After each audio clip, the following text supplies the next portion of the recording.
To weigh in on another story coming from the United States. Now, on a day when the United States recorded its biggest daily spike in cases, the top U.S. infectious diseases expert, Dr. Anthony Fauci, has warned that the mutated strain of COVID-19 has now entered the U.S. and it will spread across the country. Listen in. We've isolated multiple examples of the mutant being in this country, so there's no doubt it's here, and there's no doubt, given the efficiency of its ability to spread, that it's going to spread.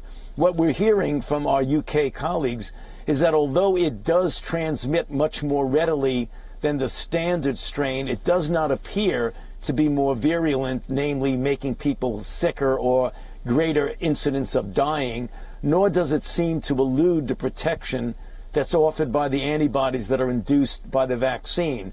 But we want to find that out for ourselves. So, I mean, we understand the data from the UK. They're very good. They know what they're doing. But we're going to study this very carefully ourselves. The cases found in individuals who have no travel history to the UK showed likely community spread of the variant from person to person. Health experts believe that the new variant is more infectious, but recently approved that vaccines should provide protection against the same. Logging in the highest daily spike since the beginning of the pandemic, the U.S. recorded 277,000 infections in the 24-hour period. The outgoing U.S. President Donald Trump has called the record-breaking numbers of new COVID-19 cases exaggerated due to the CDC's method of counting.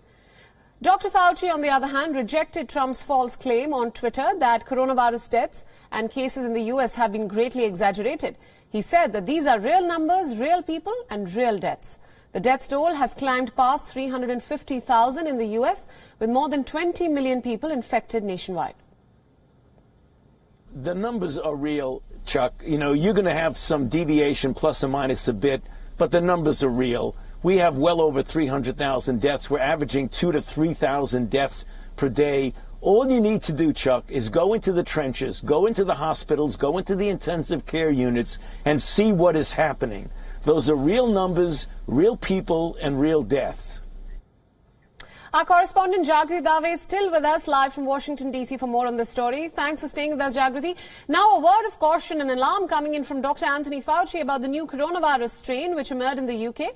And he says that it will spread across the U.S. as well. Tell us more about this.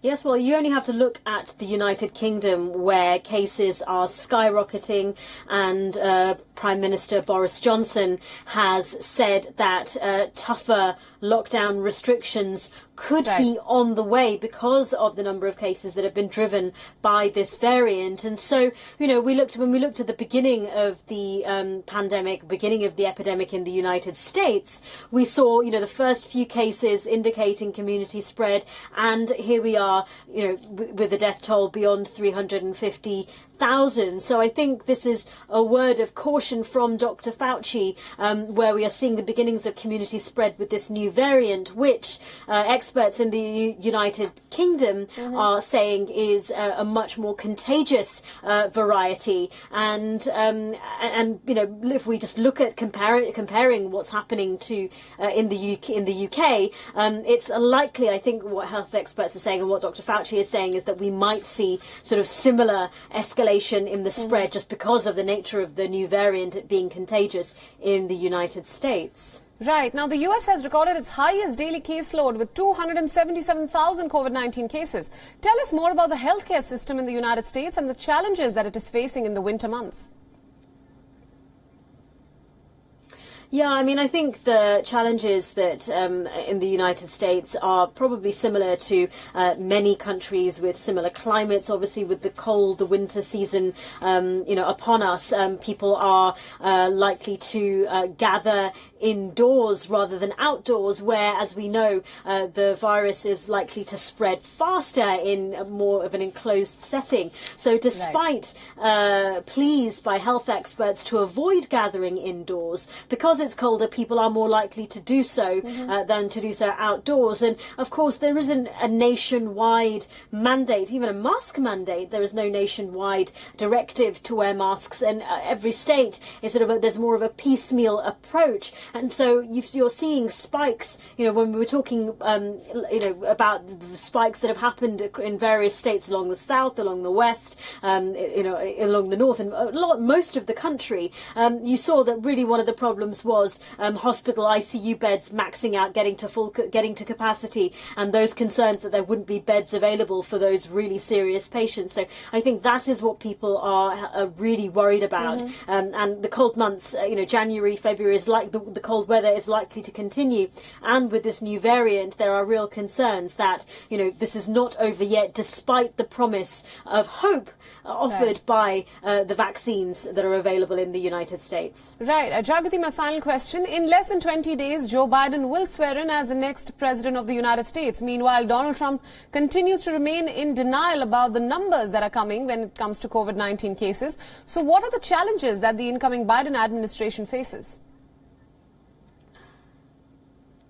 Well, one of the biggest challenges, obviously, the distribution of vaccines. There has been some criticism of the vaccine rollout, that it hasn't been as fast as it could have been. That has ramped up slightly now, I understand, and we're being told that by health experts that there are a significant number more of vaccines that have been given. And so what we are seeing is the challenge by the incoming Biden administration to roll out those vaccines to as many people as possible and at a fast pace. The other thing is to try to implement some kind of national strategy. That is something that Joe Biden has set out as a point of difference between himself and the current incumbent administration, that they arguing that they have no national strategy and that he is going to implement one that involves the governors and is a more unified approach. Obviously, Operation Warp Speed has, the distribution of therapeutics and vaccines has,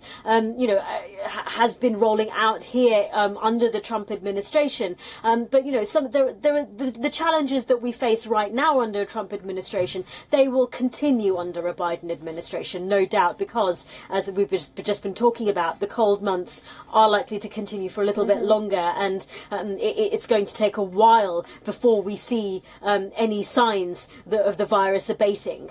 Right, Jagati, we'll leave it there. Thank you so much for your inputs, and thank you for joining us on this broadcast.